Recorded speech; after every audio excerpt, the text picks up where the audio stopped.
I would like to offer my deepest condolences on the recent passing of Alex Lofgren from your staff. My sympathies are with you and your office and Alex loved ones. First of all, I want to thank you for calling on this important hearing that addressed the results of the November election in favor of statehood for Puerto Rico.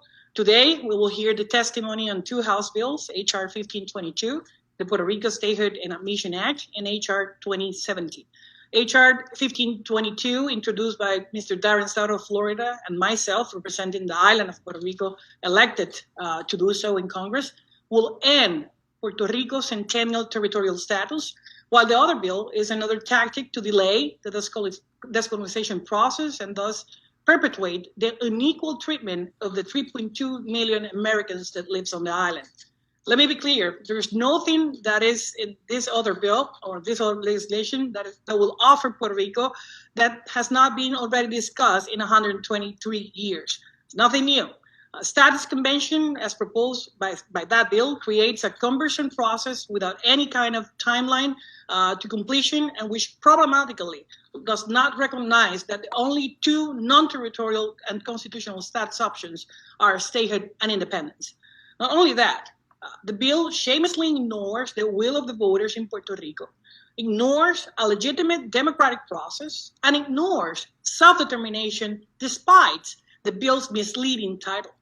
Letting the losing minority deny the clear choice of the majority in a free and fair vote isn't democracy. And the United States must not take part in such as a egregious act. That bill is truly a slap in the face to all Puerto Rican voters. On the other hand, H.R. 1522 respects and upholds Puerto Rico's vote for statehood with the true and only self-determination method, and that is the ballot box.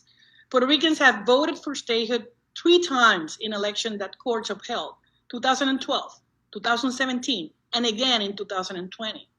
On March 24 of this year, the certified results of the Puerto Rico State Elections Commission on voter participation showcases that voter turnout was 73.15%, and that is a higher voter turnout than we have seen here in the United States in decades.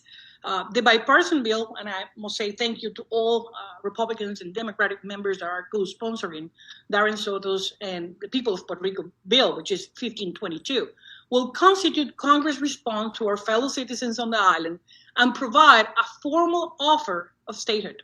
The legislation outlines a clear process to enable the island's admission into the Union, should it be ratified by Puerto Rico voters in a federally sponsored yes or no referendum. This is the exact same procedure that was established for Alaska and Hawaii prior to their admission as states. Statehood, I know is going to happen, and is the logical step in our political future as Americans. Congress has the chance to make clear that when American citizens ask for equality and justice, they will get equality and justice as American citizens, not what will be welcome proposal to make them separate but equal, like the other bills pretend. The status quo is unsustainable, and until it is addressed, Puerto Rico's economy and social development will continue to lag behind of the 50 states, driving many Puerto Ricans to leave the island in search of better opportunities. An example of that is that today, as we speak, 44% of the island residents lives under the poverty level line. For 140 years, people of Puerto Rico have been proud American citizens, with over 235,000 having honorably served our nation in the U.S. Armed Forces, all while being denied equal participation in the federal decision-making process.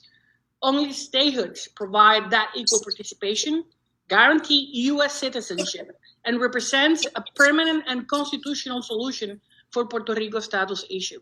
And that's the reason I'm proud to join Mr. Darren Soto of Florida. We together are listening to the voters on the island, to the majority, to the will of the people of Puerto Rico. I'm the one elected to represent them, and I'm doing so by filing this bill. With that, Mr. Chairman, I yield back.